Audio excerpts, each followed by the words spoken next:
This is the Wheel of Time Spoilers podcast. Well, Brian, are you ready to dig into Chapter 4, into Cairhien? Are you ready to go into Cairhien? I'm ready to just have the longest little road trip ever. Let's go into Cairhien. It's like one of those trips to the grocery stores that just take, like, all day. Like, that's what this chapter is. Totally. Yes. And then you're finally done and the line takes forever. Yeah. It's just... Yeah, I'm glad I won't be like that. You feel that way, and I won't be a downer during this, because I was going through this. I was just like, oh man. It's just a travel and brood episode. It is. It's a little bit of a just like walking, talking. Yeah. I don't even know how to... But I did find some interesting nuggets in it. It's not like there wasn't anything in here, but there wasn't much of a point to it. Yeah. Yeah. There's a lot of build up to the Colivir thing that I think kind of makes it anticlimactic by the time we get there. Yeah, because he's just like, he takes the crown and is like, all right, I'm back. Nope. And everyone's like, oh, okay. Well, and the fact that, I mean, I guess it's another chapter, but like there's all this stuff about, is Faile okay? Is Faile okay? It's such a nothing thing by the time we get there. She's like, Colivir's a traitor. It's like, yeah, we know. Everyone knows. Why did you even need to do this? Like, and we've been talking about it nonstop throughout this chapter. And a lot of build-up that doesn't pay off, which is sort of interesting. When Do Might As Well is a lot of build-up that does pay off. Yeah. Yeah, I honestly can't even remember what it is Faile uncovers that needed to be uncovered. Because it seems like Rand already knows what he needs to know to come in and, right, like, it's not like he needed a spy to do this. So... No, and he's got, like, 4 other people providing evidence as well. Right. So when she outs him coming up, it's like, when she outs Colivir, it's like, we didn't need you to do that, and yet we've been talking nonstop about whether you're okay. And like, what was the point of this? I would say the point is Faile. Okay. That this is where Faile really turns to this Aiel impersonation band and says, listen, you're pointless. Come work for me. I will protect you. I will give you a purpose. And they become dedicated to her. And so I think basically her organization of them behind Colivir's back and her ability to keep them safe when Rand is gone gets their loyalty and helps them, accompany her away from this place and into Gillidan when they go after the Prophet. Yeah, this is the whole spying is a wife's work, and she gets left alone to her own devices without having to work around Perrin. She's like, spy network, need one. And then, yeah, these kids are like running around unattached. It's a totally new resource, and she very creatively leaps on that, which is cool. It's a growing moment for Aiel. And I think a lot of what this constantly dwelling on this bullshit that Perrin is about Faile is just basically saying, you need to stop and trust your wife, right? She is going to be fine. This boyish fantasy you have about your horse, and he calls himself out. This is a boyish fantasy. He cannot keep her safe. There's nothing he can do. Getting her horse into the stable, and he even goes there. It's stupid. He gets there and is like, he doesn't make a whit of difference as to whether she's in danger or not. I like that. I think those are good answers to why it helps to see her do this. Perrin and Faile tend to be in a bit of a morass and end up pursuing the same problems, which on one level is incredibly realistic when it comes to marriage, right? How many times do you get someone in a relationship who just gets stuck in the same cycle, arguing about the same problems with the same triggers and the same results every single time? Not speaking from experience, no. Nobody has any... No, that's very unrelatable. So, on one way, I see this as a very realistic, problematic relationship that they're working through. But they're also both growing up, right? I mean, he's trying to figure out how to be Lord Perrin, and she's trying to figure out how to be the head of Faile and Miss. And probably also Queen of Saldaea. That a little bit. I don't generally love the relationships in Wheel of Time, and I don't always love Perrin and Faile's relationship, but I do appreciate that their relationship has an arc, probably more so than any other romantic relationship in the series. And I actually think it's realistic, that arc. I think that a lot of relationships do... Well, no, I don't want to say that. I just think I see a lot of realism in their relationship, and it's nice to see it growing here. But still, could we have had less pages of this energy? Oh, yes. Yes. No, Yes, absolutely. I think we're all... I mean, in general, it's nice to see that by the end they support each other in a way they didn't in the beginning. But like, no, I don't need to keep reading about it for these chapters. Yeah. Yeah. Nonetheless, we should do it. So for the most part, I didn't really highlight those sections. I kind of skipped over. I was like, okay, we can pretty much skip over all the complaining about Faile. We got it here up front. Yeah. Mostly what I want to pick out is the other things that he's sensing as we go through this. That sounds like a good plan. Yeah, so... I just want to make one more annoying complaint. The Aerith stuff makes me even crazier. Ooh, please explain that. That's actually a new one. The Loial talking about Aerith's ears thing stops being cute to me after the 50th time, and I just don't want to hear about it anymore. I just don't want to. It makes me like Loial less by the end of the series because it becomes his whole character. His whole character is, oh, I love Aerith and I love her ears. It's like, we don't even know Aerith. I'm not sure you know Aerith, and I don't care. I just don't care, Loial.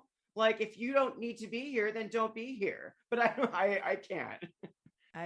I can nod to that, honestly. Yeah, there's that point where Jordan sends him off with Ashaman to just go close all the waygates, and he's gone for like 4 books. You know, so there is that, like, he doesn't really need to be here. There's that sort of, like, Jordan, because as much as I love Loial, he doesn't have much of an arc. No. He's a lovable, good friend in the beginning and in the end. And yes, he grows up a little bit when he talks to the Stump. And there is that bit, but there's also that bit of, like, Southern, you grow up when you get married. Yeah. And that is something that bothers me a little bit, because that is very much an attitude that I grew up with, which is you're not an adult until you get married, and you are an adult when you get married, no matter when that happens to be, whether you're 17 or 37.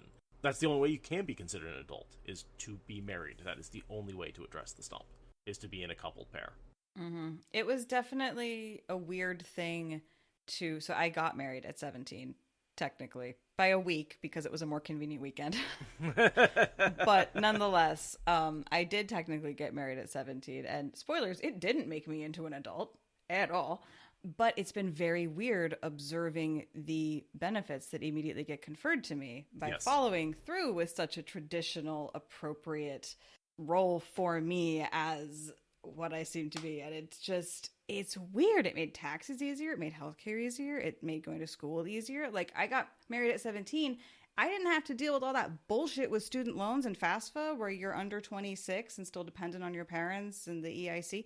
None of that applied because I was married. We didn't have any income.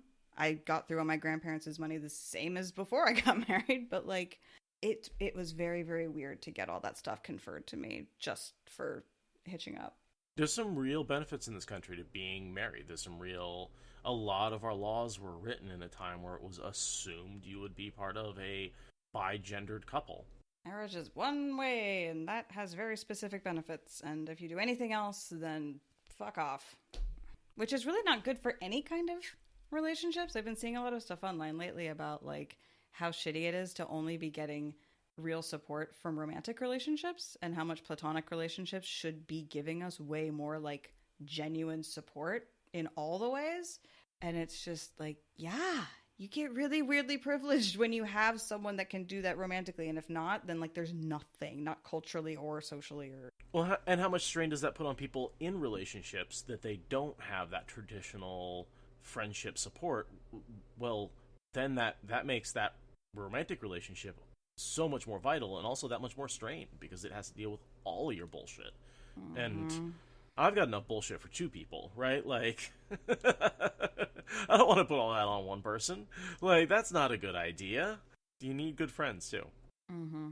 Like Tomanis and Gaul and and that's what I love. One of the things I really love about Wheel of Time is the good friendships in there. That like Gaul has his own problems, right, with Bane and Giad that we see plenty of here, and meanwhile Perrin's pissed at Giad a lot. Like, and you see a couple of things where she like avoids his eyes and she's like running away. That's a fun little subtext. That's a fun little subtext. Yeah, no, that is a fun thing about Jordan, is he doesn't necessarily write romantic relationships that many of us appreciate, but he writes good friendships. He really does. Yeah. And that's why I think a lot of us feel like these characters are our friends. I'd have a beer with several of them. Not all of them, but several of them. I don't know. I think Fane would be fun to have a beer with. Just, as long as he kept his dagger on that side of the table. Get good stories. Yeah. I think it's kind of like an infectious disease and would just sort of spread out the longer you spend in proximity, I mean, assuming there's like a lead shield between us and I wasn't like affected by that, like... Right. Yeah. Then it would be fun. Right. It's like when I go to a bar and you just like, you sit down next to the most toxic person there and you're like, so, what do you think? Yeah, and then just stand back and let it go. It's been a while. Can you tell I really want to go to a bar again?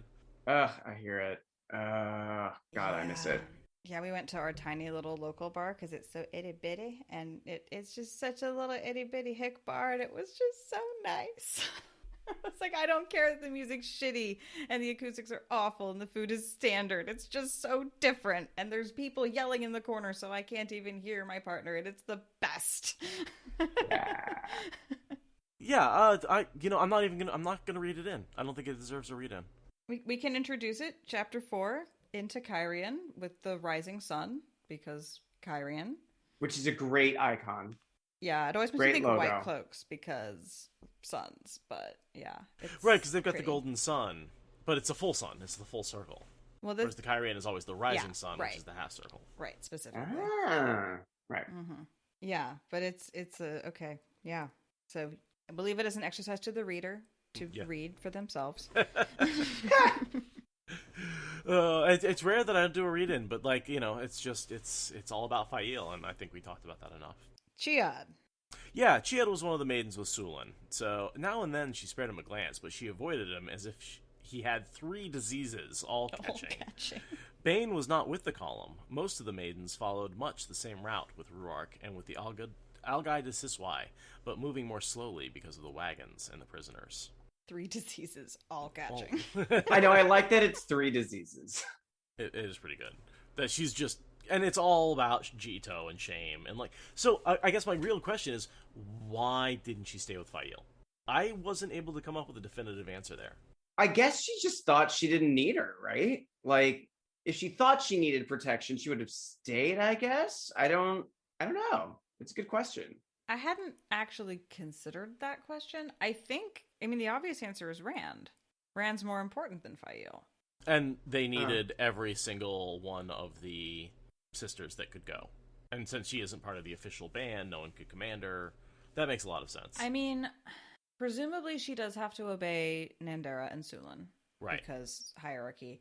And they were only able to take so many of the Spear Sisters away because it would draw attention, right? That was a lot of why there were so few at Dumai's Wells overall, was because of all the other pending forces. So it's some got left behind. But I have to wonder if she wasn't able to argue, hey, because I am attached to Faile, I am going with Perrin, or I have special disposition. Right. And I don't think that they would have seen Faile as being in danger. The way Gaul is is this a joke? Right. That's how they would approach it too. Of course you're good. We're going to go rescue the Karakarn. We'll be back. You'll be fine. Yes. I'm sure that Faile was please go rescue your savior. Yeah. Well, and also she's probably gathered enough supporters around her at this point, right? That she's got how much protecting could they even do while she's serving Colavir? Exactly. They can't be next to her. This is a good time to split the party. It's fine. Perrin's the only one who's in the middle just yelling about, don't split the party! And it's there are times to split the party.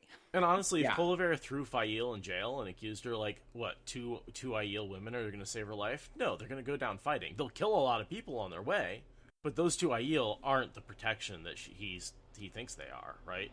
Maybe from an assassination, but that's not what... Or they'll smuggle her out, before she can get killed, no, only you have those priorities. So, yeah, I think that they were just Rand is more important than Faile, and Faile doesn't have a problem with that. So, but they know that Perrin's going to be a little bitch about it. So they're avoiding meeting his eyes because it's just going to be uncomfortable for everybody involved. Not worth it. Yeah. No, definitely not. I don't think that they see it as much of a loss of honor, but they do think that arguing with him would be dishonorable because it would be futile.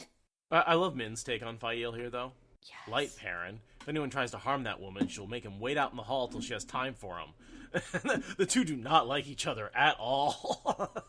It's a good line. I like that because it's not like they have any real reason to not like each other. It's just a personality thing, and it's like that's a really accurate read though, because Faile's very imperious. She's very queenly. She's very like. It comes down to first impressions for me a little bit. Like they just had this first bad impression, and they've never really gotten over it.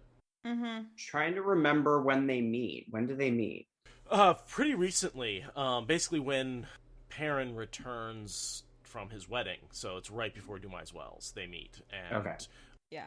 Don't like each other. yeah, and Min at the time is not yet sleeping with Rand, and But so she's dressed up. but she's dressed up, and so she greets Perrin like a very friendly, and so there's the moment where Faile's jealous until she realizes that Min is actually is in love with Rand, and then the jealousy goes away, but it's already a bit of a rocky start at that point. And then they go off to talk, and like all that Faile wants to talk about is making sure that was a correct impression, and Right. like it's just that's all Min has of her is like she wants what she wants and doesn't care who knows it. It's also right before Faile goes and talks to her mother, so Faile is stressed to the nines. She That's is probably very yeah, fair. Yeah, It's she a is, bad like, first impression. It's a bad Yeah. first impression. Yeah. Yeah, they can probably like drink it out at some point later. But yeah, for now they'd rather not spend time together.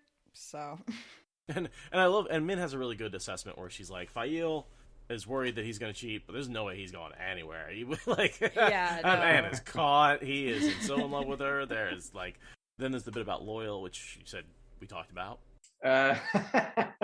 Yeah. He loves Aerith, Yep. even though it's debatable how well he knows Aerith. she listened to me talk one time. I mean, hey, that's about all it takes the Wheel of Time. But That's, you know what? Turns out that's all it takes in real life too. A pretty girl listen to a guy talk sometimes. one with good ears, I mean, Yeah. come on. Yeah. We actually had some friends out recently. They were camping for a birthday because nowhere else is open, and we have land. The husband was talking to my husband and was like, "It's so nice to talk to you." And my husband tells me later, like, I hadn't said anything. Listening By is the way, good, but Brian, it's been so nice talking to you on this podcast so far. I really appreciate it. Honored. But there is something in this though that I wanted to point out is that we have the line 1,000 times 1,000. That's a million. Where? Right at the top of page 125 on the second line, and I'm not defending Winter Dragon. I'm not defending Billy Zane. I'm just saying 1,000 times 1,000 is a canon line. Winter Dragon was right and we were all wrong. I mean, it's not the right context. I'm just saying. No, I love that. I watched it recently and it brings up fond memories. Yeah. So, I'll be honest, I don't remember that line. I think I blocked the whole thing out from my memory. Like, when Allie and Gus were going through it, they did that as a Patreon thing, and they got fixated on that line because they're screenwriters and actors, and so they were they're like, he totally forgot his line. Look at that. Look at that. Look at it's a really funny video. But so now it's a little burned into my head. And when I saw this, I was like, oh my god, it's actually in there. It's not like a billions and billions with Carl Sagan that never actually got said. It is here. It's just not loose there. And It was said. All right. Billy Zane. I'm not defending Gotta that love in it. the slightest. wait, so is Billy Zane a fan? Is that what happened? Yes. I think he has the right to play as Shamael if you want. Or is that right? I don't. He has some kind of right. I heard a rumor. Yeah. I don't know. There's something there. I shouldn't say it because I don't know the details, but I think someone in the chat would know probably what I'm talking about since I don't. Yes, and he bragged about it. Okay, thank you, MK. Oh. Not bragged, just being kind of dickish about it. Well, I mean, doesn't that fit everything to do with how that video came out? I can be anyone I want? That's a weird thought. Billy Zane is anyone in the Wheel of Time. Elsie Grinwell. Yeah, I mean, my mind starts to go to some other places. Right? Yeah, that's. I'm like the a tinker in a stew pot. How about that one? That's nasty. Just all you see is Billy Zane head rolling.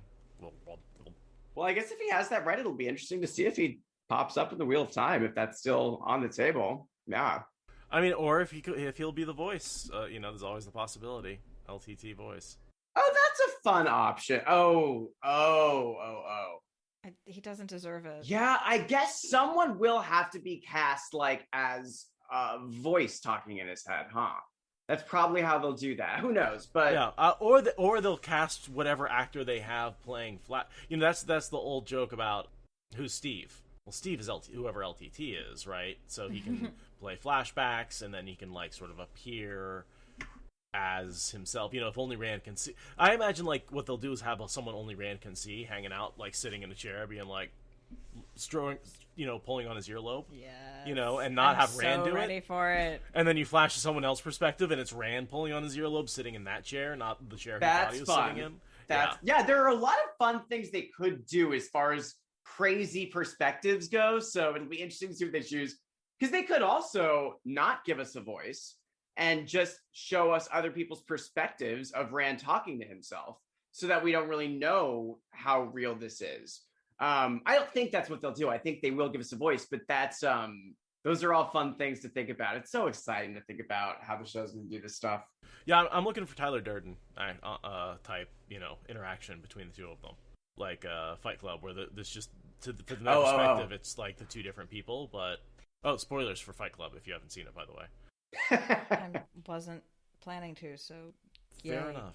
Fight Club's good. I mean, I'll do anything for some more Helena. I love the hell out of Fight Club when it came out. I think certain aspects of it have aged poorly. I like the performances in Fight Club. I like Helena Bonham Carter, and also Helena Bonham Carter and everything else she's in. So, well, I mean, now you've just piqued my interest on a whole nother level just by saying that name. So she's fun in that movie. She's really fun in that movie. So yeah, I'm not even talking about the whole movie. I like watching that character. Next thing I have is climate change sucks, and a few paragraphs of that. I read an article talking about how with proper irrigation, farmers really could have taken advantage of this extra heat and extra, daylight to grow more crops. But, the counter argument to that is there's no water. How do you irrigate? Yeah. When you have no river, when the rivers are dried up, when the snowpack is gone, like there's just nothing. It's the water cycle is just as fucked as the temperature cycle. That's how global systems work. Yeah, I mean, also aren't like they kind of bound to the cycles of what they normally do as far as farming goes. Like if it's not the normal weather, you're fucked because it's not what you prepared for. Right, mm-hmm. right. Mm-hmm. And a lot of plants can't function if they don't get the deep freeze in the winter either. Yeah, totally. A lot of Randland is well above the equator and needs seasons in order to do what it does. Where is the equator in Randland? Do we know? Is it below the main mass of the land? What a question. Okay. Hold on. Hold on. I have a fix for this. Okay. I'm fairly certain it is. Because I have this for my background. I would like to see a map that shows that. Bam. There you go. Oh, that's a cool map. So everything that we see is well above the equator. Well above the equator. Above the equator. We're talking Europe level of... The blight is like the same on both continents. It's polar. Yeah, it's one thing. Yeah.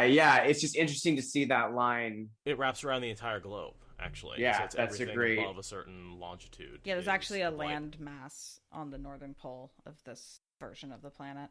Well, and don't forget this very clearly from the way the land is, or the map is pulled into squares. This is a projection where the poles are highly stretched. Mm-hmm.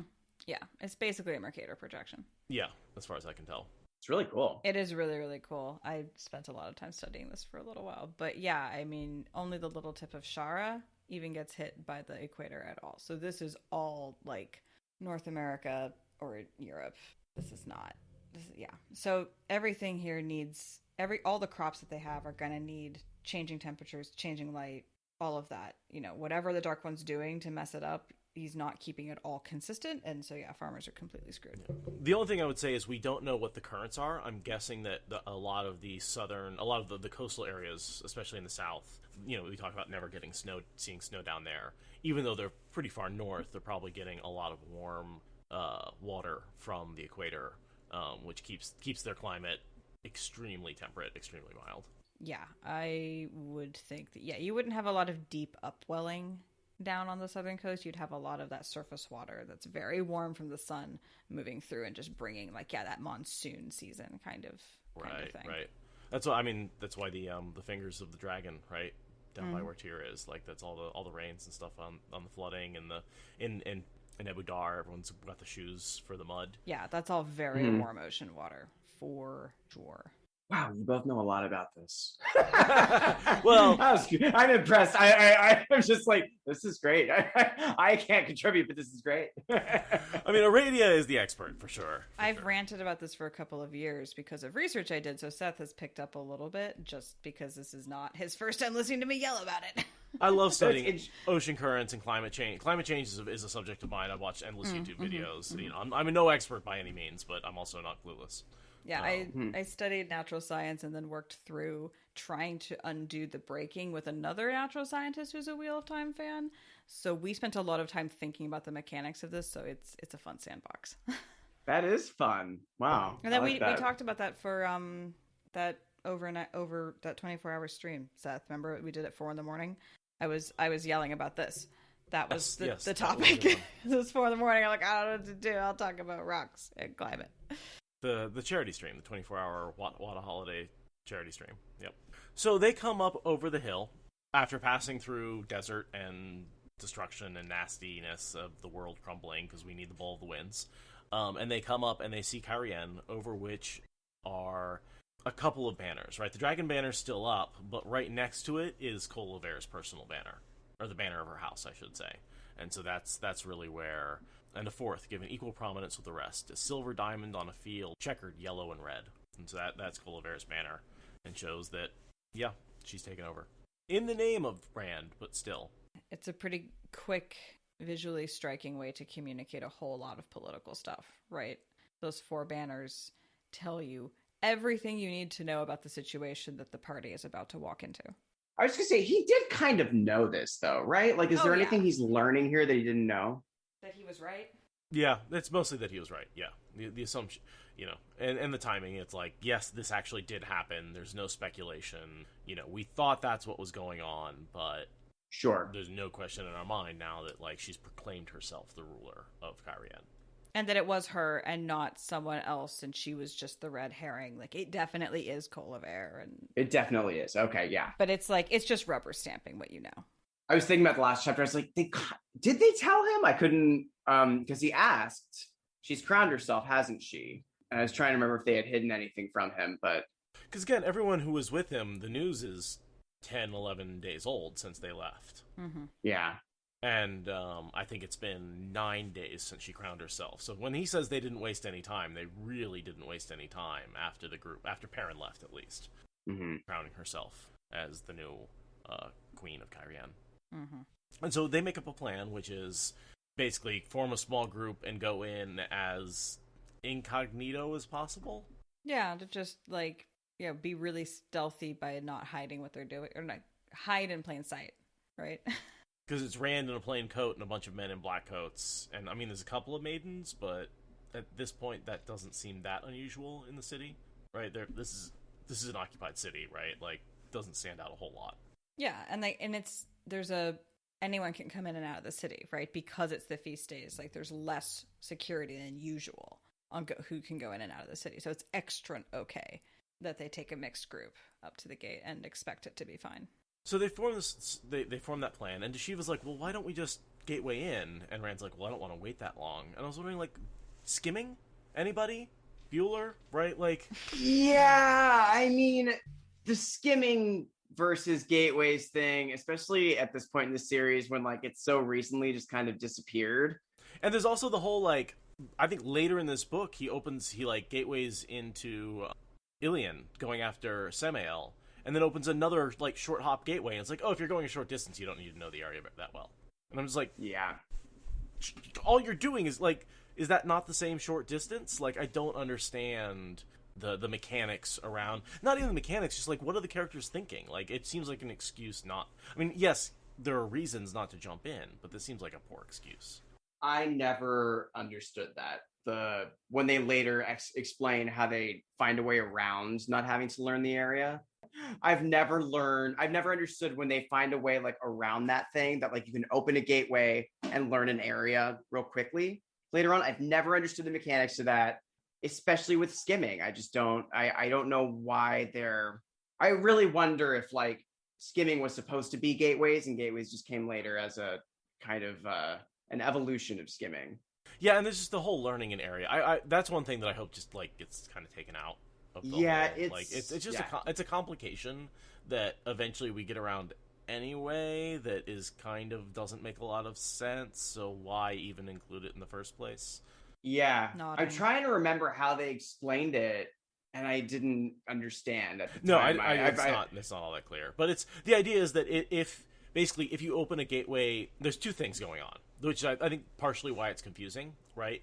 The idea is, one, you can open a gateway a short distance without learning the location, which is something that, like, okay, what's a short distance? Okay, fine, right? I guess the idea is if the destination and the location are close enough, you know the destination by opening the gateway. So that's also the location where you're leaving from. So that kind of makes sense. I have to read through that again, but I love gateways, so I'm always trying to figure this stuff out. So have you come to a conclusion on the rotating line and gateways are squares instead of ovals? I understand what everyone's saying. It was funny because I told my husband, like, right after we hung up, I was like, they told me this thing, and he's a big sci-fi guy, and he immediately picks up a business card and he's like, they're right. And he starts turning the business card around its center. And I was like, no. I understand. What I'm saying is that if I'm looking at the line of light and you're turning it that way, the line of light's not rotating. It's moving like a sliding door. It's expanding, yeah. I know that it's rotating. I know what you're all saying. I think I do, that the line is rotating. But I'm saying the description of a line of light appeared in the air and rotated, that is not at all what I see. I see a line that rotates on one plane. So I can't say I've come to a conclusion, no. I still don't. This will be a saga. We'll check in periodically. I need for it to like work completely in my head before I can switch that to my vision of gateways. Because also there's the thing of like looking at them from behind is a whole thing, and I feel like if it's a cylinder, that wouldn't be the effect. I could go on and on about this, honestly. Like, I really have to rethink it. From behind, they're opaque. It's like a heat haze. Yeah. Yes. In the same shape. But why? But if it's a cylinder, it's but not. once it stops rotating, like that. Yeah, once it stops rotating, it's just a square. It's a purely two-dimensional object. It doesn't have a third dimension. I'm gonna have to just draw some pictures for myself and think about this. I'm not willing to get off my hill yet.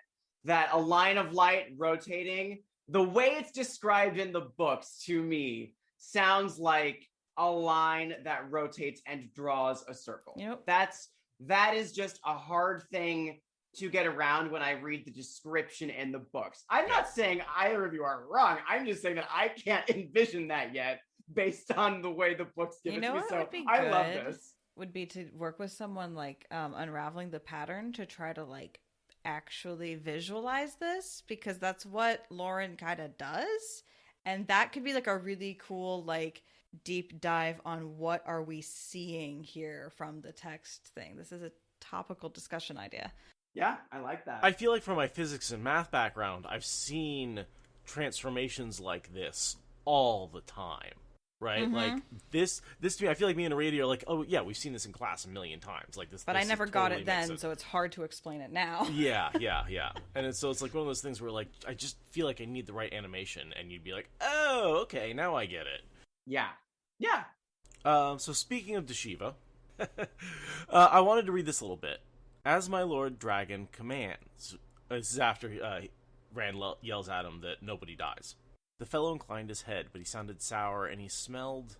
Perrin rubbed his nose. The smell skittered, dodging wildly through fear and hate and anger and a dozen more emotions, almost too quickly to make out. He no longer doubted the man was mad, however good a face the fellow put on. Perrin no longer really cared either. This close. What's going on there? Right, is because Deshiva's not tainted. He's complicated, though. He's got very complicated feelings about having to guide Rand from behind. Yeah, I always just assumed that it was he gets this from Deshiva because Deshiva's like undercover, and so he's giving off really weird vibes, and Perrin's like smelling that, if that makes sense. Like because he's not being himself. He's someone hiding under a cover, so he's not giving off natural vibes. And he's not a natural spy, right? He's bad at this undercover thing. So I like what the chat is saying. Keith here is saying basically he wasn't crazy from the taint, but he did get ground on the edge of the wheel for 3,000 years. He experienced all 3,000 years. Yeah. And so he got out and then died very quickly.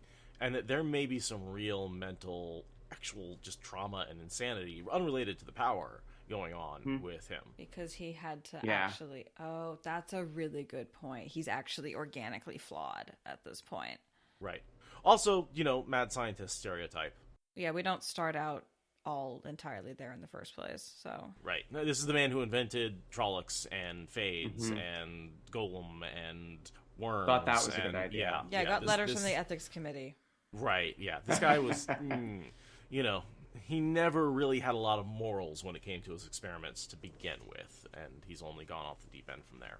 Yeah, no, so yeah, I think that's all that's really going on there is he's a terrible spy who's like a few fresh short of a Happy Meal already. Well, because he's in with a bunch of other crazy people, he fits right in like a, toothpick and a bunch of toothpicks. Yeah, it is funny that like he doesn't stand out that much among the Ashaman because they're all pretty fucking crazy. Yeah. I think the biggest giveaway is when he channels the blue lightning as opposed to the red fire. Which I never picked up on. I don't remember that, but when you say that, that sounds like what a dumb thing to do. Like surely he can channel whatever he wants, right? But he's bad at being a spy. He's just awful at what he's trying to do. So yeah, and yet he never gets outed because they're all crazy. He even dies because he doesn't get outed. If he was outed, he wouldn't have been killed because he was killed by a dark friend. The last time we did this episode, I asked both of you, has he been outed at this point? And then after we hung up, I felt silly because I remembered like, oh no, that doesn't happen till like the cleansing, right? Till that POV right before he goes down. That's when we find out. Yeah. So like all this time he gets away with this and it's never even, no one even suspects him in particular. Yep.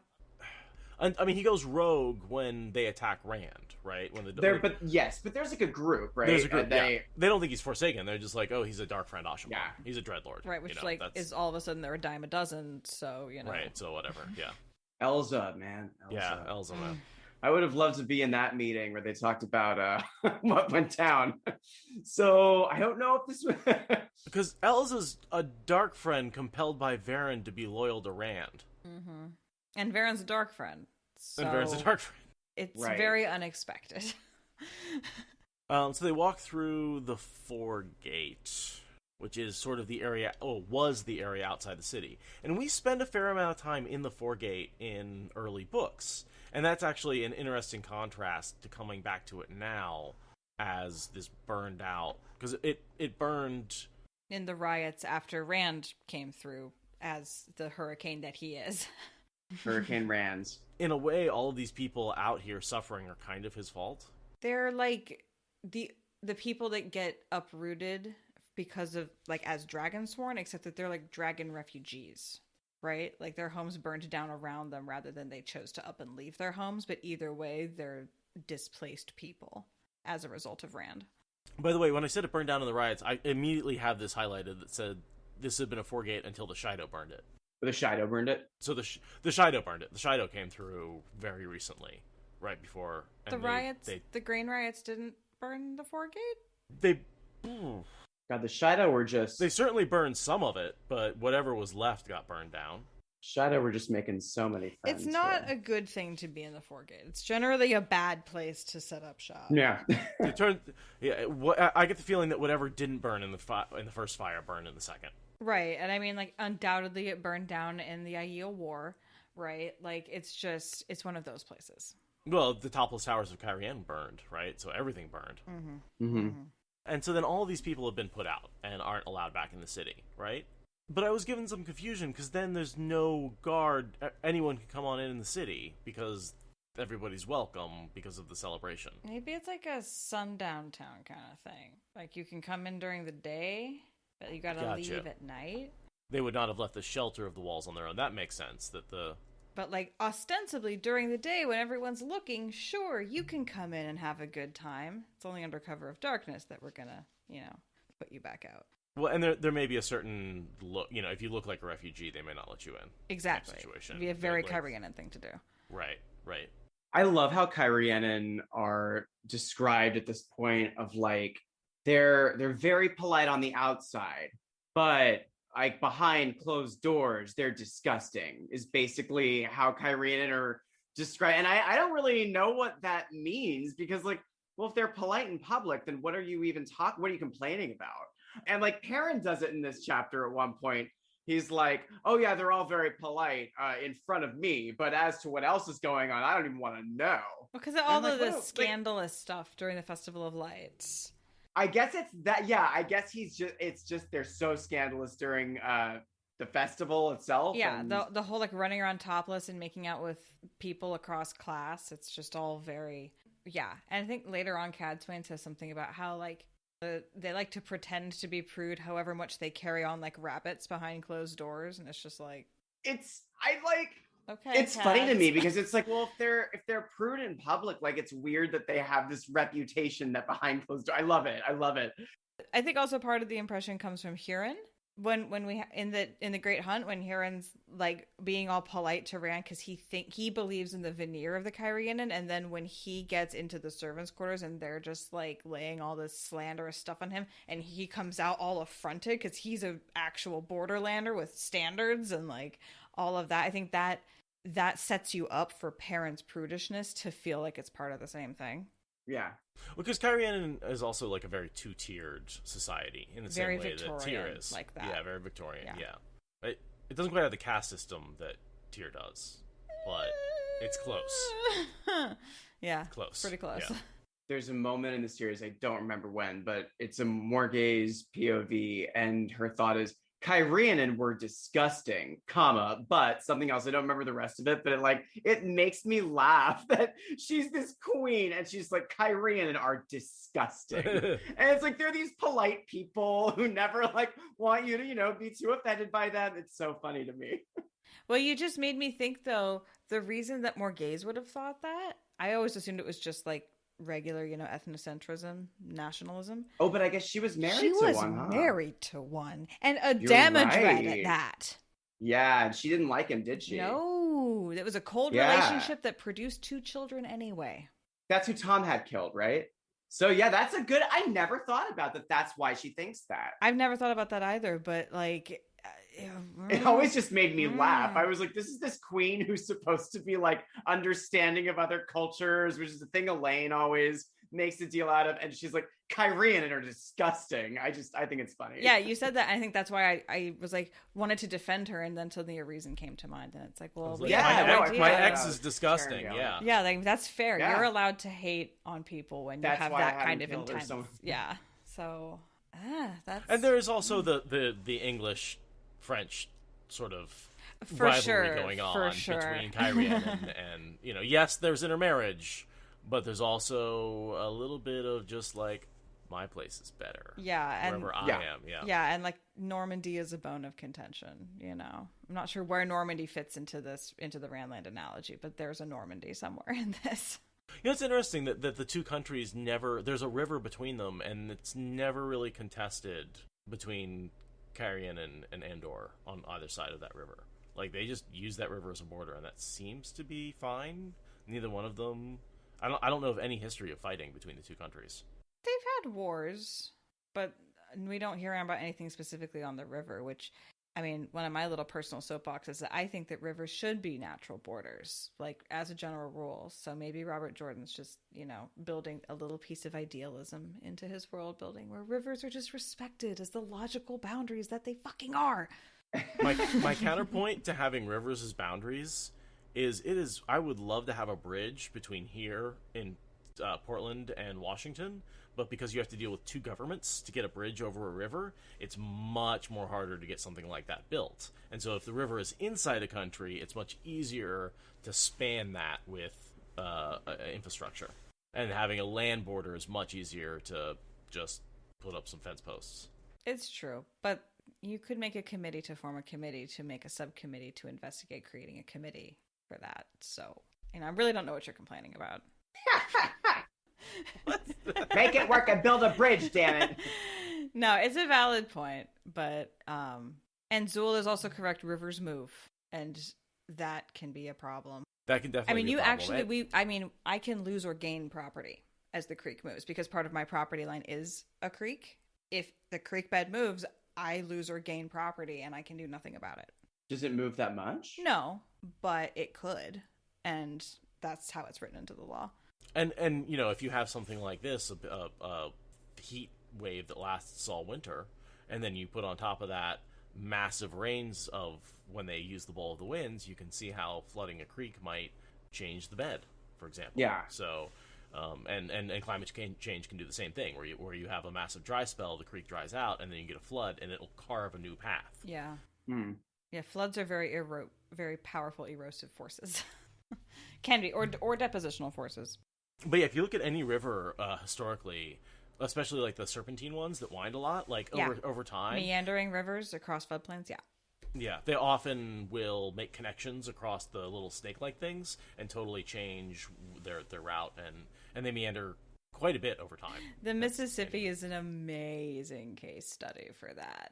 There's a beautiful map of all the historic meanders of the Mississippi. It's beautiful data visualization. And if you study it a little bit, you'll notice where they're doing a bunch of construction. And it's a tiny little dam because they want to keep what's obviously this big, huge historic meander obviously wants to make a natural course correction. And then if you zoom in on Google Earth, there's this tiny little thing where they're like, no, we're going to keep the river where it is because that would really fuck the economy. And it's like, that's not how that works. Yeah. But yeah, oxbow lakes are gorgeous on meandering rivers. They're beautiful bird habitats and lovely things. But yeah, it's hard to live on them because they move like every few decades in some cases. Because the gradient's really flat. Like where I live, the Coast Range, the gradient's pretty sharp. So the creeks are incising themselves into the bedrock. It's very hard for them to move off of bedrock, right? But if you're meandering across a level plain like the Willamette Valley and it's a very low gradient, like any high flow event can push the bank around and change exactly where the currents are. And the Willamette Valley it's an old lake bed, so the soil is very fine and it's agriculture land, so there's a lot of sediment runoff. So yeah. No, and a lot of problems we've been having is that we've established a lot of like land claims based on where rivers used to be. And they want to change and they want to move, and that we do a lot of work to keep them where they are, because otherwise we'd flood people's houses. If you ever see someone building a levee or reinforcing banks of a river or any kind of, like, all of that is designed to keep the rivers from moving because they want to. Yeah, and when you narrow a river, you make it need to go deeper and flow faster, which changes how it erodes the landscape, which can create feedback loops that you can't stop. Yeah, geomorphology is fun when people get involved. Just the number of man-made lakes that we've created in the Midwest, where there didn't used to be any. I also remember, I don't know why we're going off on all these tangents, but it's fun. Yeah, it's just like, if you look at Kansas, like Kansas had like one natural lake in the entire, because it's just flat land. And now with farmers, basically every farmer has a lake on their property. And so there's all these lakes that have propped up and completely changed like the albedo of the state and all sorts of other properties. Never heard of that. Thing. Oh, that's fascinating. Yeah, because I spent a year at Kansas State University working with a geologist on GIS. That's why I'm familiar with GIS. Because this is why you are so engaged in my tangents about this stuff. Yeah.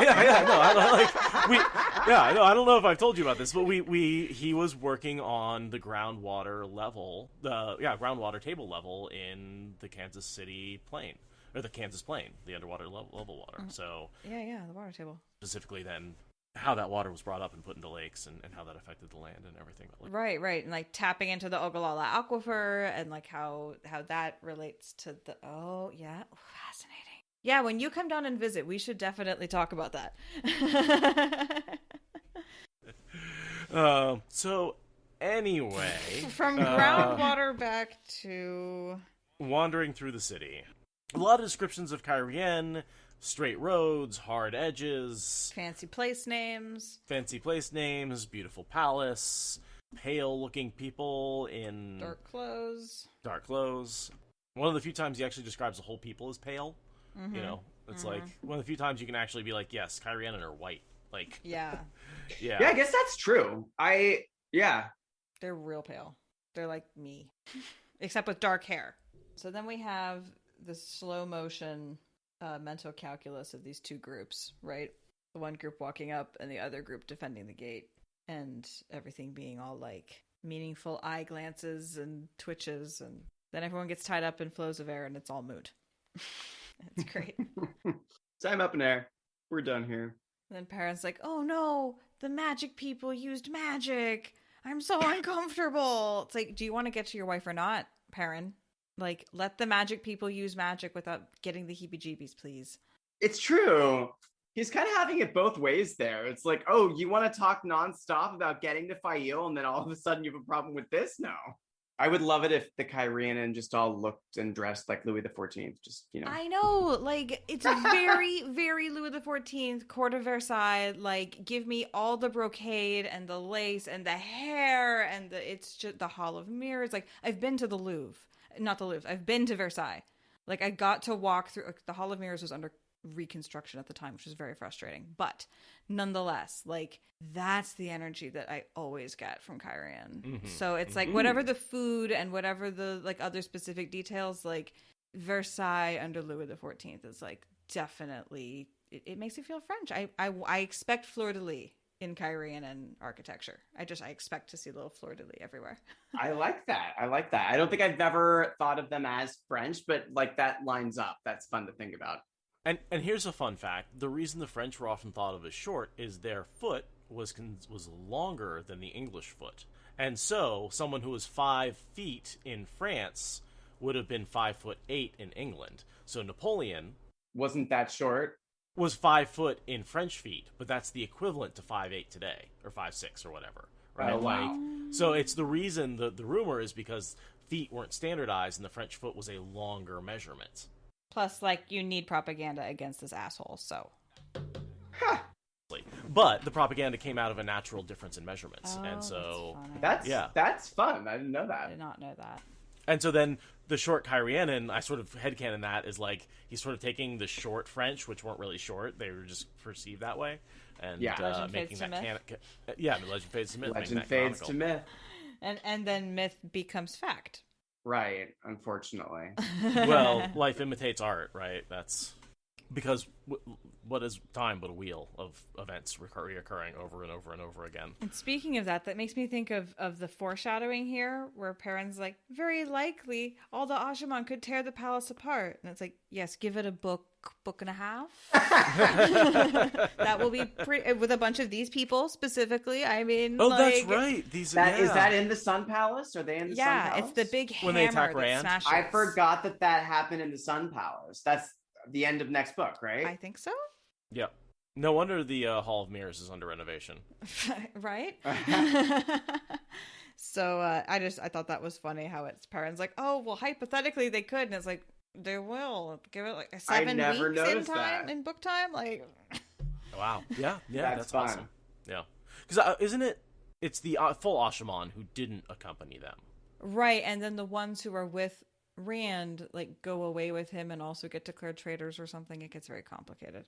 Well, because Taim eventually declares them traitors because he... Yeah, so I guess, none of the ones who are here attack... Tashiva. Well, okay, Tashiva does. He's one of the 5. Okay, and he's here. So he's the only one who's... Yeah, because Taim is super surprised when Tashiva joins the black who attacks, because they're not his. Tashiva wasn't one of his. As they walk through the palace, we walk by Faile, and they study Rand's party, especially Perrin, right? And that's because I believe know they are who working he for is. Faile at this point, and they know who he is. Oh yeah, right? they're totally enmeshed with Faile at this point, and they know exactly. He's basically famous here. It's kind of a big deal. He's like a big deal. Right, I mean, he's a bigger deal than the Dragon Reborn to them at this point, right? Like, That's true, actually. You'd think that it would be Rand yeah. Well, and I mean, like, it's Solanda, right? Like, this exchange with Solanda is really, really interesting, and definitely Perrin is way more humanly worshipable, you know? Like, Rand is a force of nature to Chafail, and Perrin is someone that they can actually interact with. well, do you remember the last time Solanda and Rand hung out? Yeah, that's what this whole exchange is so amazing, how she's so terrified, and Rand knows it. Perrin's like, how does he know that it's Solanda who's the most scared? And it's because Rand remembers Solanda and is trying to put her at ease. Because Colliver sent Solanda into Rand's room to try and seduce him. Oh. Yeah, and Rand, and like, he channeled freaked at out. her. I was not following that. I was like, I don't remember that. So that... Yeah, he doesn't actually channel at her. He just talks to her weird. And That's he right. just freaks her out with words. But, you know. Oh, okay. I remember that. Yeah, it's the whole, like, I could teach you to swim and, like, that whole, like, weird thing. And she, like, runs out of the room because she's scared. Yeah, and he okay. doesn't feel angry towards her because she's just being used by Colliver. And so she's still, at this point, when he walks in, she's still terrified of him. And in this exchange, she kind of passes through that crucible and gets to the other side of facing the most scary thing, which is Rand coming back with every reason to be angry at her, every reason to be angry at Colliver. And he looks right at her and says, no, you're good. We're good. Like, I'm going to go deal with Colliver. You don't have to worry about her. Yeah, it's such a creepy moment when he's like, I could hold you up in the water with the one power. It's tainted. I don't think it'll rub off on you. Yeah. It's like, and she's like, I know how ah! to scare people. And then he's like really sad afterwards because he's like, yeah, that worked. And because it's not her fault. She didn't choose to do that. It was all this conniving old woman, you know? Right. And yeah, so Solanda really...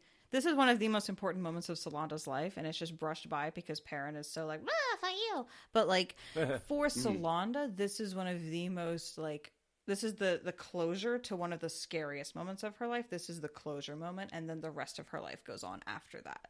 I love the tinge of jealousy when she looks at Min, just for a second. Because Min can brave it. Min yeah. got in. Well, yeah, Min got him. Like, he's actually a good guy, you know? Like, yeah, like Solanda never wanted Rand. She wanted to know she could have it if she tried. And she failed and then she succeeded. could. Yeah. So. But yeah, and it's also a little bit, I think, like this is why I'm on in the Maidens. Just a little bit. It's not the romantic possession. It's like there's a little bit of an honor thing. Just a little bit. Like the honor of like you actually can, you're brave enough to be there. You're trusted to be there. You're badass enough to be there. I mean, Solanda goes on to spend the rest of her life, I assume, trying to be the most badass swordswoman she can be. Min doesn't have to prove anything like that. Min's already like within this much more intense place. Circle. And, yeah. There's also that, I think Solanda also kind of was proud of herself for being seductive and like thought she could seduce anybody type situation. And when she failed to seduce Rand, she was like, felt sad. And then, yeah. Like, mate, what? I don't think that she thought of herself. She's not Barrowlane. She doesn't think of herself as able to seduce anyone. I don't think so anyway. She was just asked to do it. Yeah, I think she was bullied well into it by Colliver.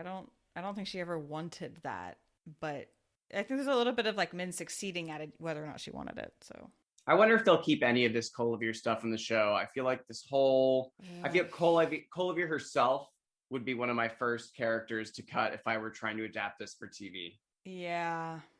The whole there's a rebel plot going on against him when he goes off to do Mine's Wells. It just doesn't need to be there. He can just come back and it can be stable. It doesn't. Yeah. Yeah. I mean, you could make her like a villain of the episode and like introduce her to like kill her off within that episode, but I don't think they could make it a real plot arc. Yeah. It could totally be him coming back in that episode and taking her out in one episode. Like, I'm fine. I mean, it would save them as far as like, you know, telling the story on TV. It would save them so much trouble. It would save them so much going out of the way. I think that would be one of the first things to hit the cutting room floor. Especially when we get to book 7. Like, I'm expecting a lot of things from later books to be pulled in, some things to have been changed. Like, and then I expect so much of this to be more heavily adapted than the things in the beginning, which I expect them just like with any fantasy series, I'm thinking of just chaos math, right? You have slightly different initial conditions.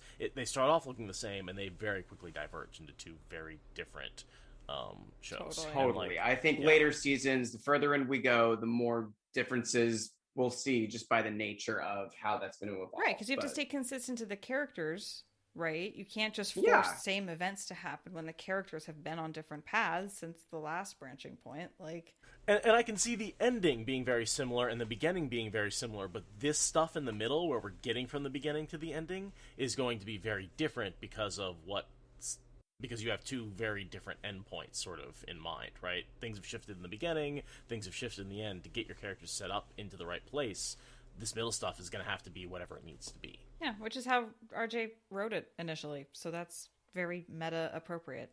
And I think we all agree there's stuff in here that absolutely should be cut. Oh yeah, I mean, on top of that, they just have to. Yeah, yes, but I absolutely. I mean, Shaw Faile honestly isn't gonna probably make it. Period. Interesting.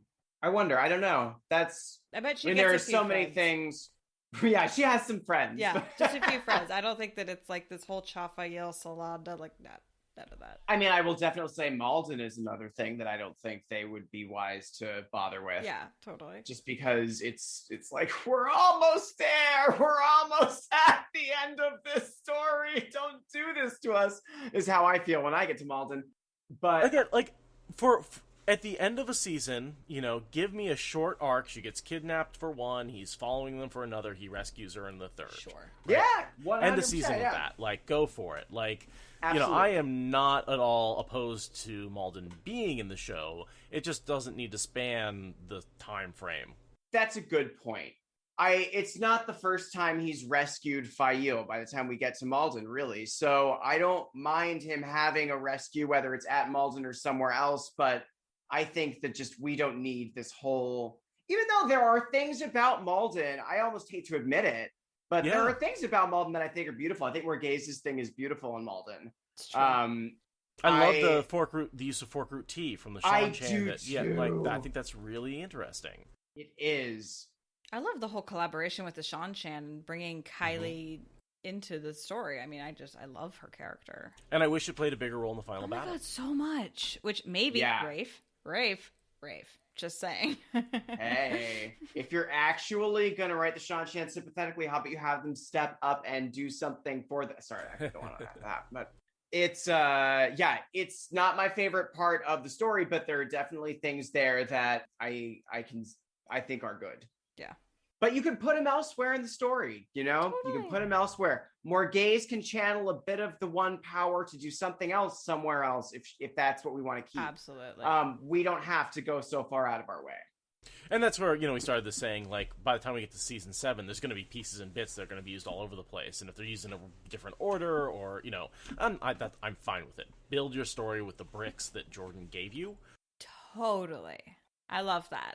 I mean, I hope that's how they do it, because that's how it's going to be the best. If they're making changes to suit the medium, it's going to be better. So it doesn't mean the whole thing has to change, but they're going to have to make some changes. And I'm excited. I'm excited that we'll get to see a new version. I think that'll be really exciting to do it for the first time again. And so I'll just read us out for this chapter. I think that's it. I feel like I didn't have a lot to say about the chapter itself. That is fine. It was like tangent, bit of chapter, tangent, bit of chapter, like, and I was like, everything I've said during this episode was not about the chapter, I think, but there's just not a lot to say. It was very much a transitional chapter. I appreciate you being on for this one, because we'll definitely excited to have you on for the next one. Yeah. No, I'm honored to be here. It was fun. It was super fun. I just hope that I wasn't, taking you off on tangents, because, it's one of those, it feels like such an extension of the chapter before it. Yeah, and we didn't even crack an hour and a half. So, like, thank you for helping us. It just feels like we're just extending the... I almost proposed trying to do both chapters, this one and the next one today, because I knew there was so little in this one, but I haven't done my notes or anything for the next one.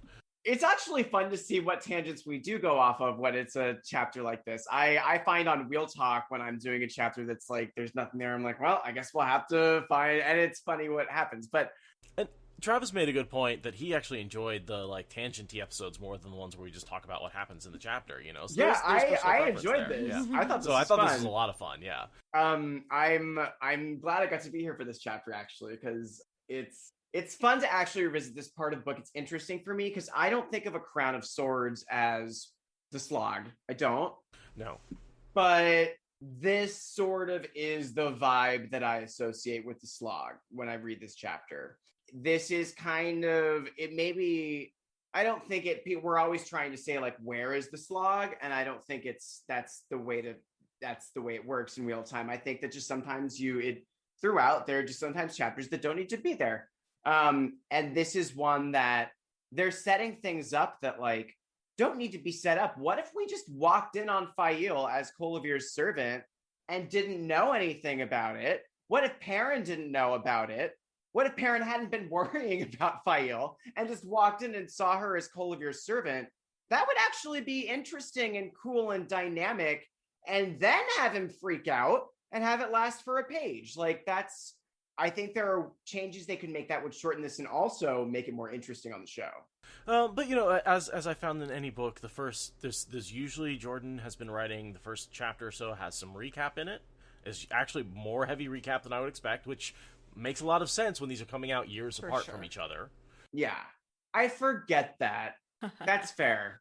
And then you have what tends to be a little bit of setup where a lot of characters are kind of just circling each other, trying to figure out where everybody is before he moves on to the next interesting stuff. And I noticed that a little bit in Lord of Chaos, more so than in any of... Because Fires of Heaven and Shadow Rising are both just nonstop. Like, well, I feel that way about Fires of Heaven. Shadow Rising I love, but it's... Oh, see, I think there's something... I love Shadow Rising. I think there's something great in every chapter of Shadow Rising. I'm mixed on Shadow Rising, because Shadow Rising is the one that... Like, I had a best friend who I got to read the Wheel of Time, and she got to the Shadow Rising, and she was like, I can't continue the series. And I actually, like, understood, because I think the Shadow Rising is where it... Brandon Sanderson wrote a piece on this when he took over Wheel of Time. He did, like, kind of a blog about a reread he was doing. I remember he said he thought Shadow Rising was the book that, like, kind of is your make or break point with whether you're going to finish this series. Because like, it's the point where things really branch off into different storylines. And I agree that there's some really, actually, well, I'm doing a reread now. We'll see what I think when I get there. I guess the thing is, I'm into the channelers. I love the channelers. I love the Aes Sedai. I am into that story. And a lot of Shadow Rising, so much of Shadow Rising is the Aiel and Rand, and a lot of Perrin. There's a lot of Perrin. There's a lot of Perrin and Faile. There's Perrin and Faile going through the ways. Not a lot of channeling. No, you're right. Yeah. And I really like, you know, the big finale is Asmodean, which, like, okay, it's actually no, it's pretty good. That whole thing among the Terangrial, I enjoy that. But I can't say I think there's something exciting in every chapter. I think there's some really cool stuff though. So I think it's interesting because I agree with Sanderson's interpretation that's like that book can make or break you if you're reading the series for the first time. Because the first trilogy, the first 3 books is a trilogy. Exactly. And they act like a trilogy. And then there's the rest of the series. Yeah. And this is where it starts to change. This is where it becomes a story about the whole world. Yeah. Exactly. Yeah. And for me, that's what I love about Wheel of Time, right? I've read so many trilogies, and so many people who are into traditional fantasy, that's where it breaks them, because they're like, well, that's not... Now I don't know what's happening. You already told the story. Now I don't know what's happening. This is too big. Yeah. And you know, and so I get that, and I get that that's why it's make or break. But that's what I love about Wheel of Time. That makes it better than all the other fantasy. So that really is, for me, the make moment of the Wheel of Time. Exactly. You know, so that's why it's my favorite. And I love Perrin, right? Perrin, I've said on this podcast many times. You know, I've got a beard because Perrin has, you know, between Perrin and Riker, like those two, like, you know, Star Trek and Perrin, like I grew a beard when I was 17 and I haven't looked back since, you know. I haven't been able to have it my entire life because rules. But like, yeah, I love having a beard because of Perrin. I love that. And like, I love that so much. You know, I love dogs and Timber. I've always loved dogs, but like, you know, it's one of those feedback loops where I had dogs and I love dogs and I loved Perrin because he talked to wolves and that, you know, that whole thing, you know. So, and I love, you know, exactly, the puppies. You know, I got into making things and foraging, and I've always felt like a Perrin. So I love Perrin, and I think Shadow Rising is peak Perrin. Yeah, it is. Because then he's gone in Fires of Heaven, and then he comes back and he does some stuff in Dumai's for Dumai's Wells, but then you get Slog Perrin. Yeah. And so for me, Shadow Rising is Perrin is at his peak, Matt is at his peak, Rand is at his peak. The Aiel are freaking amazing. You get all the different storylines, and I love it. It's some really amazing stuff goes down. We had a really interesting conversation on Tarball and After Dark where we talked about we ranked our favorite moments in the Wheel of Time, and Navelis's favorite moment was the way back to Terangreal, which shocked me because I was like, you know, I thought I knew what everyone had. I thought we all had the same number one. I like knew how this was going to go. And I was like, I would never have thought of that in my top favorite moments, but I understand why he chose it completely because like seeing the boar like is a really cool thing. Seeing the way back, like seeing every age how we got here is pretty incredible. And the Shadow Rising is the book that shows us like this is all really like this goes back so far and is all so planned out. And I've stated repeatedly, part of the reason I think Shadow Rising is my favorite book is because of that scene, which is my favorite scene. Yeah, right. Like that it carries. You know, I'm right there with him. That is by far my favorite scene out of anything. More than, I mean, I love the cleansing. I love the battle between Lanfear. You know, where's Avienda? I love the Asmodean battles. I love the Ravine chasing him into the Teleron Riyadh. Those are all fun moments, but they're action battle, you know, and even Dumai's Wells, Neil should be well. But none of them have the world building, entertainment, mind blowingness of walking through those crystal columns and seeing like I think it's the best sequence written in fantasy of all time. I love that there is this passion for that passage because I don't think I've ever really thought about it that much because, to be honest, on my first read through, it went over my head just completely. Every time I've reread it, it's just like how much more I can pick up on.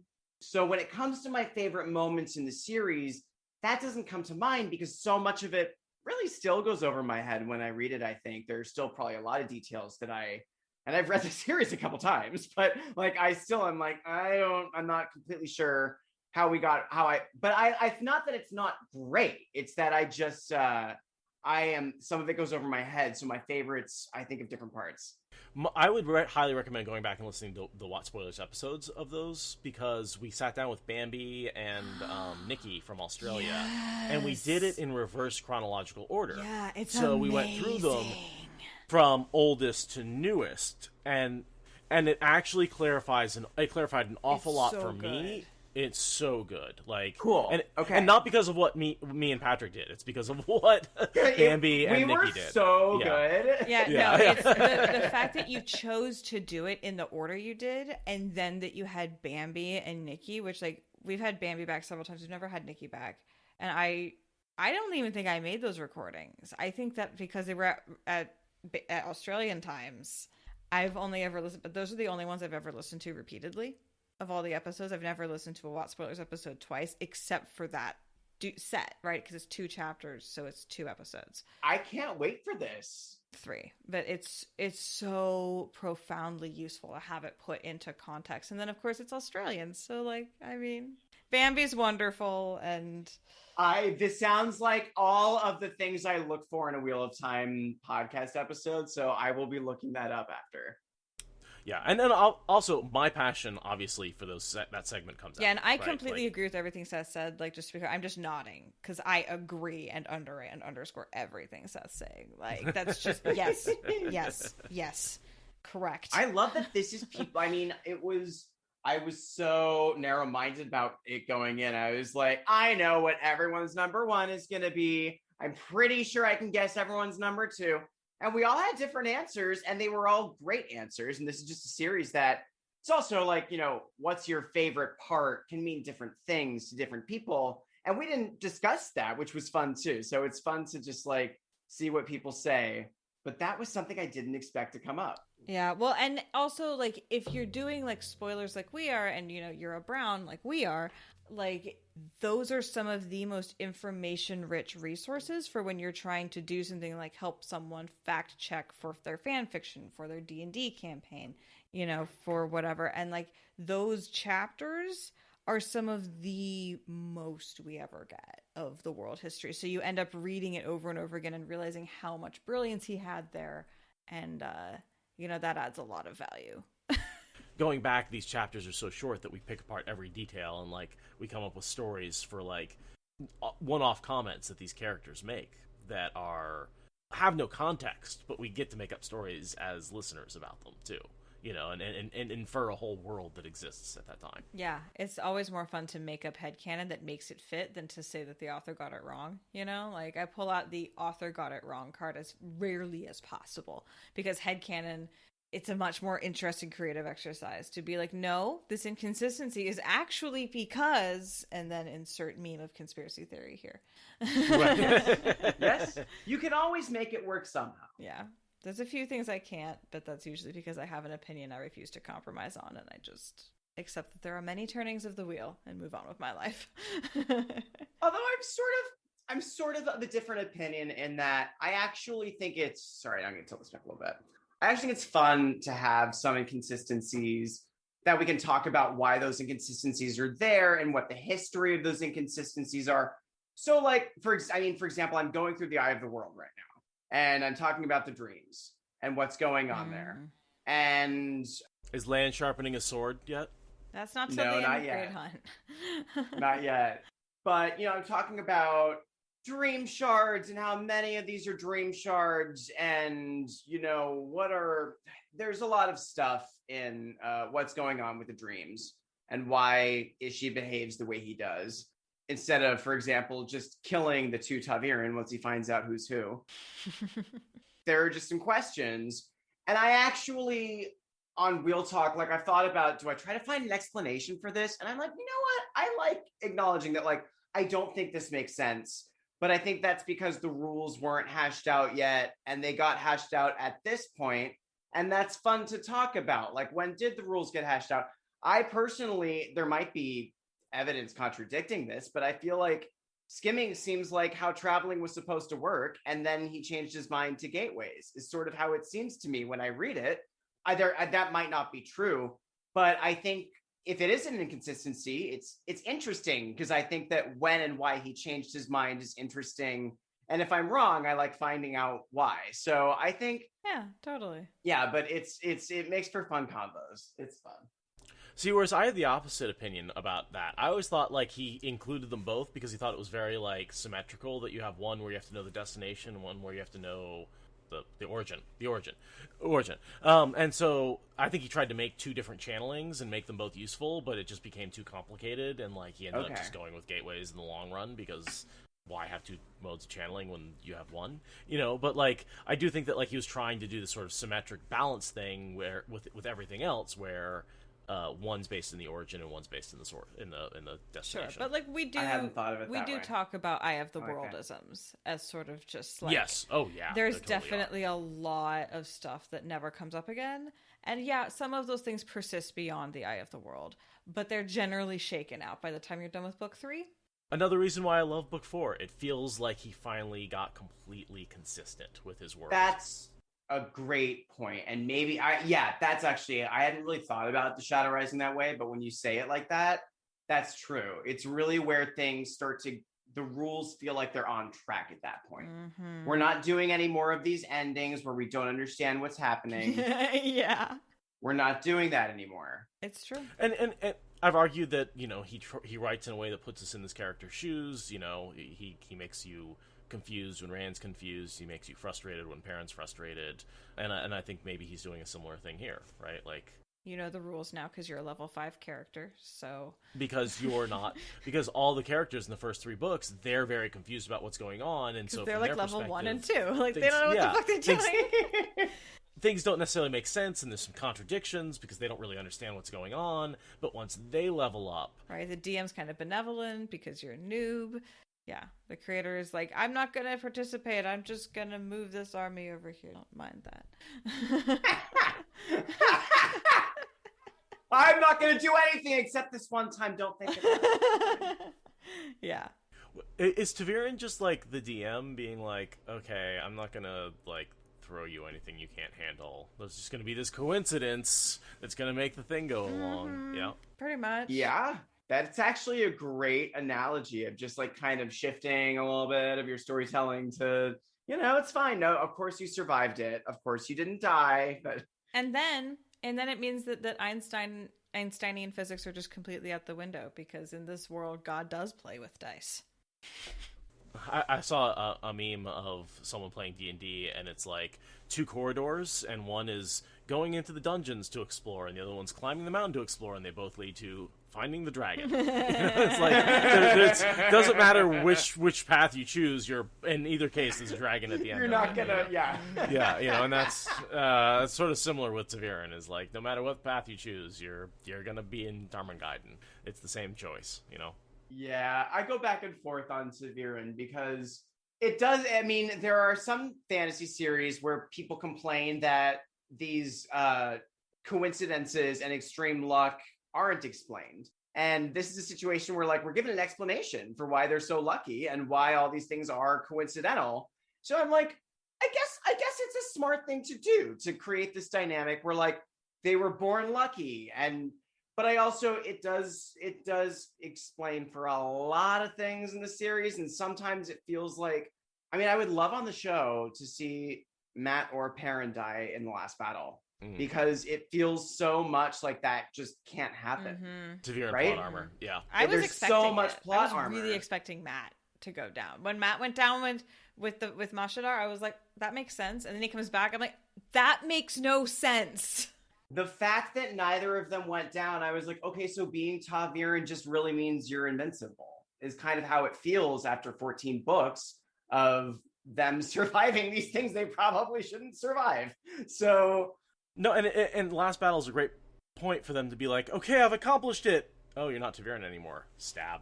And, I mean, that would be... I never thought about that if there was a moment where the pattern releases you from being Taviran because you've served your purpose. I mean, it would have been fascinating to see something like that, but it really just felt like the pattern gives you plot armor. You're not going to die. So we do have Tuon telling Matt at the end, like, so, I'm pregnant now, so I could kill you. So maybe that's a signal that his Taviran luck has rubbed off and he's going to have to work for it now, but I don't think so. I'd never... Yeah, I really expected him to die when he went down with Fane. I was like, this makes so much sense. I was very prepared for this. This is proper. I wasn't ready for Egwene. That was not appropriate. Well, I will argue that I think someone had to go down. I'm just saying it should have been Matt. Shouldn't have been Egwene. It should have been Matt. But someone had to. Yes. I agree with that. I kind of would have loved to see Nynaeve go down as a fulfillment fuck of you! her protecting. No, I mean, well, no, I don't want to lose her, but just as a fulfillment of her leaving the Two Rivers to protect everybody else, that she sacrifices herself to keep the rest of the Two Rivers folks safe in the last battle. I hate it, and that sort of fulfill. Yeah, I mean, my thing, to be honest, I am not emotionally attached to any of our Taviran boys. I'm just not. I think that Perrin's someone I could hang out with, but by the end of the story, I am bored by a lot of his chapters. And same goes for Matt. It is Nynaeve and Egwene of the Emond's Field 5 that I live for when I read this series. And I honestly don't know if any of the Emond's Field, if any of the three boys would have felt important enough to me. Like it was such a sacrifice, and I didn't see it coming.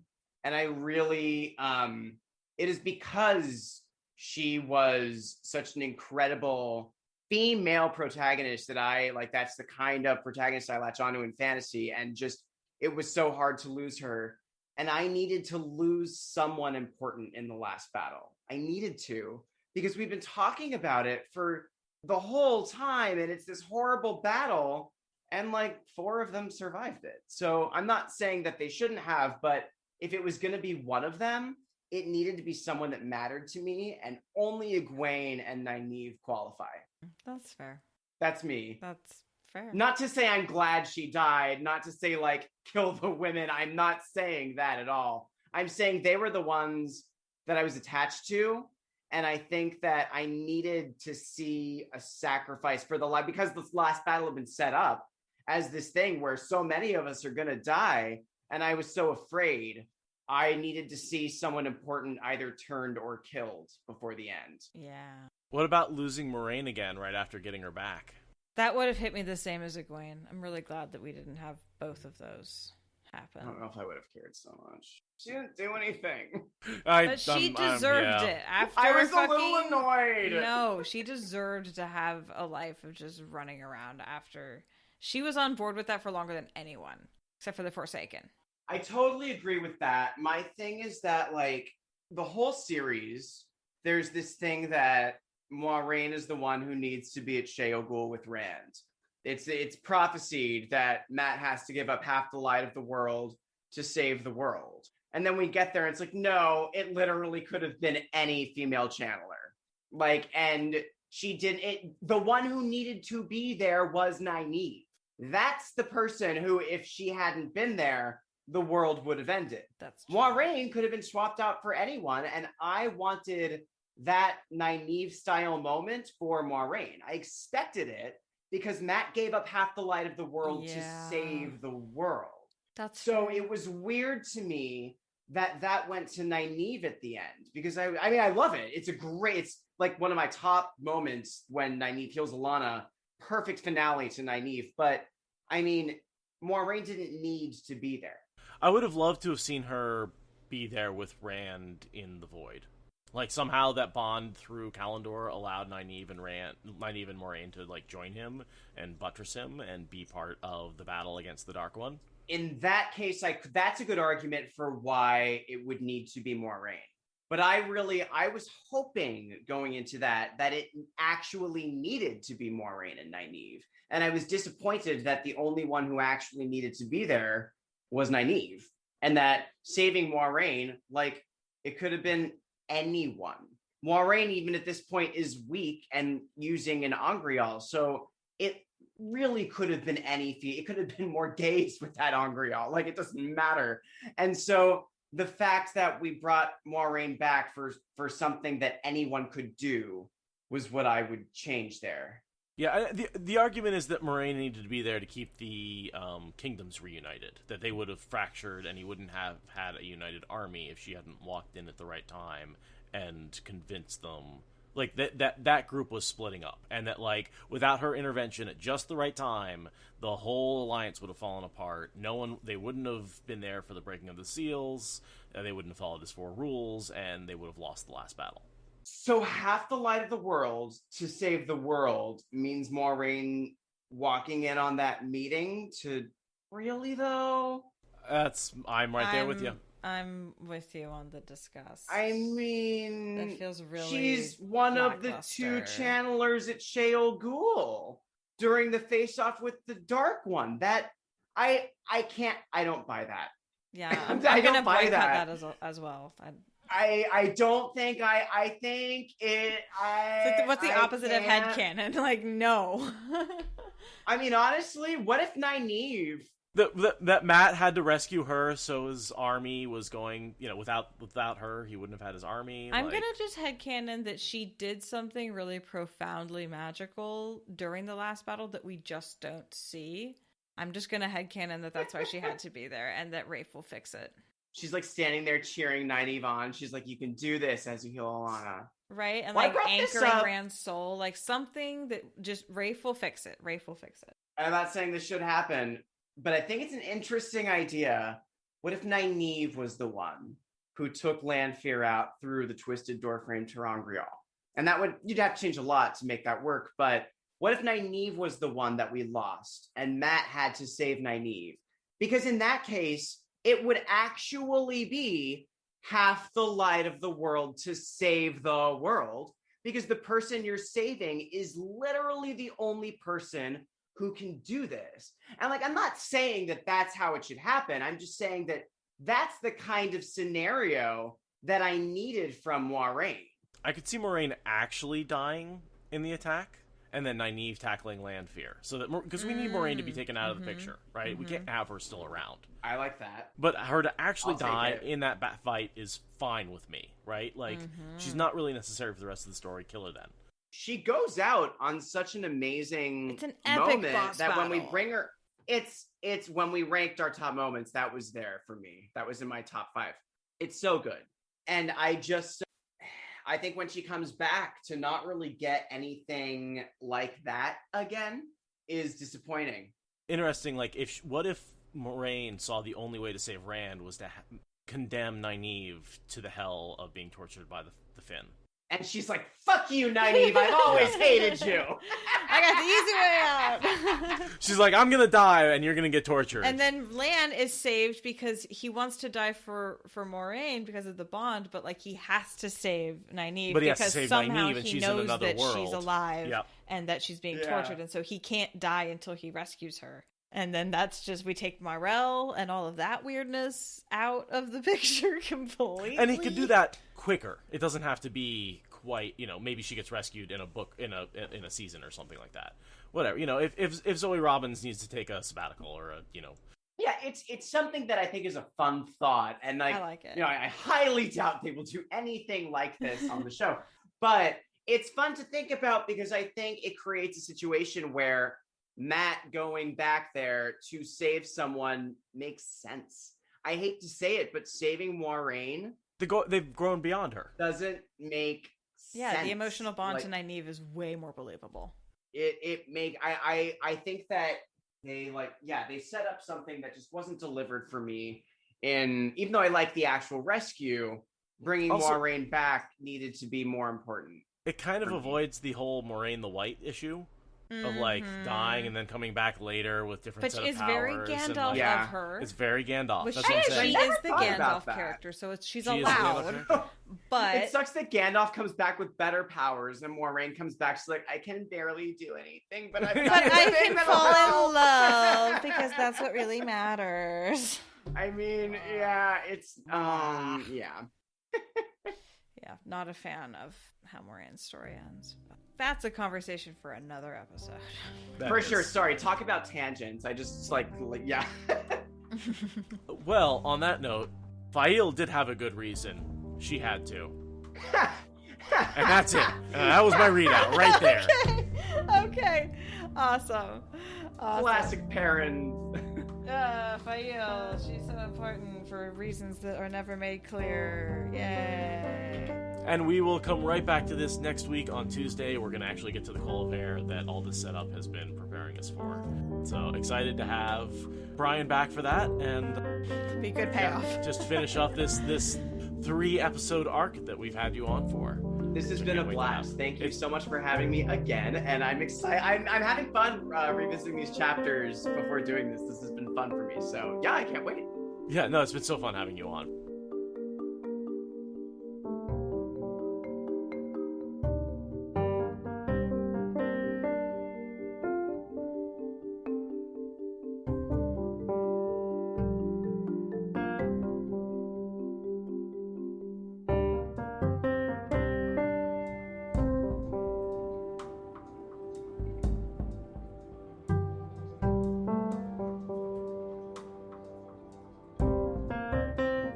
So he sent me a budget outline, by the way, which we need to use.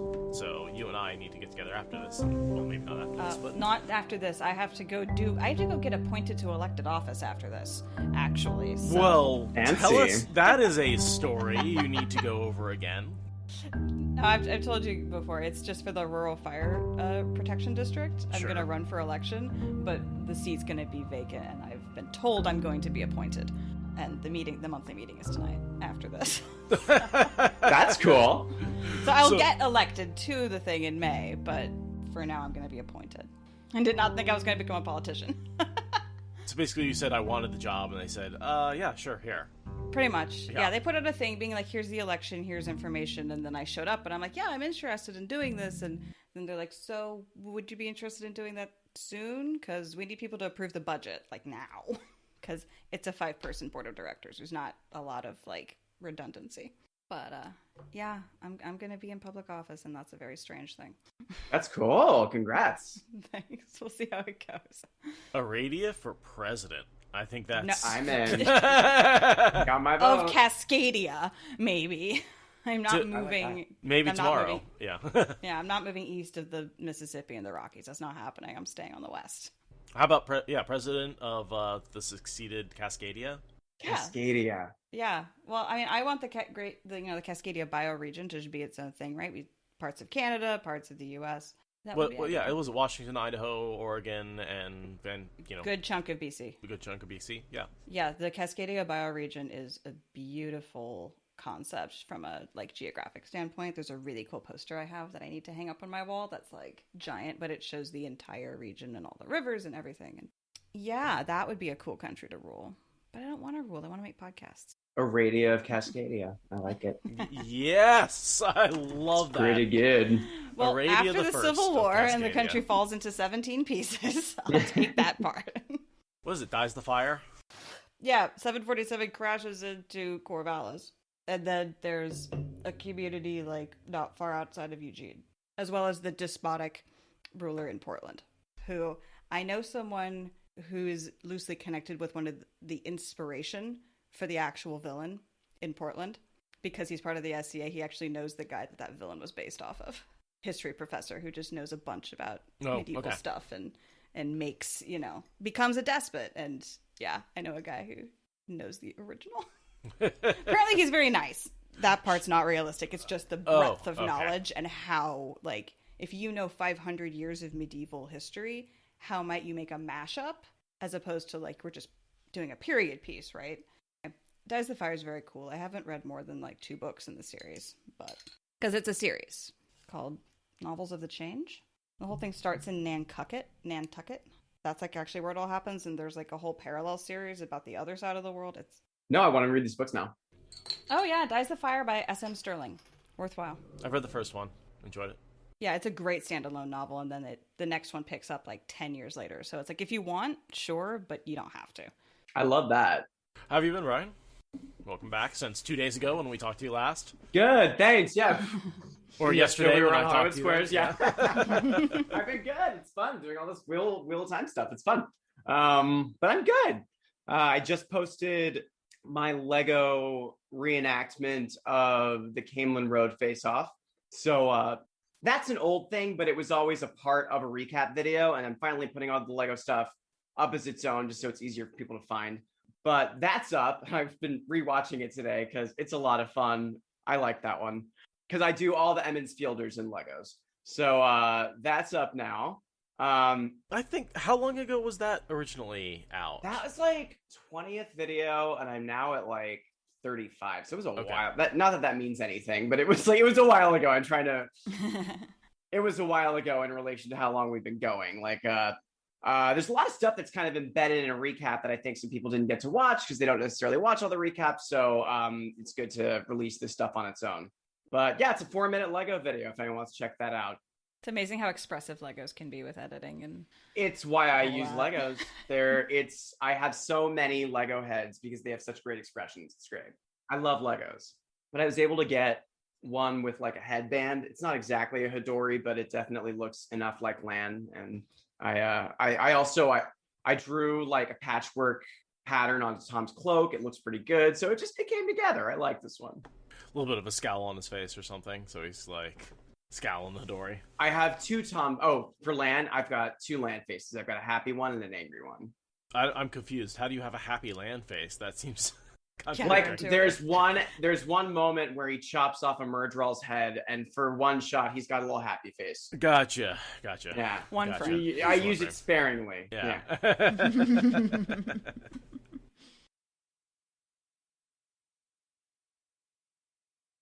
Thank you for listening to the Wheel of Time Spoilers podcast. Rate us in the Apple Podcast app or support us on Patreon. Is that good enough?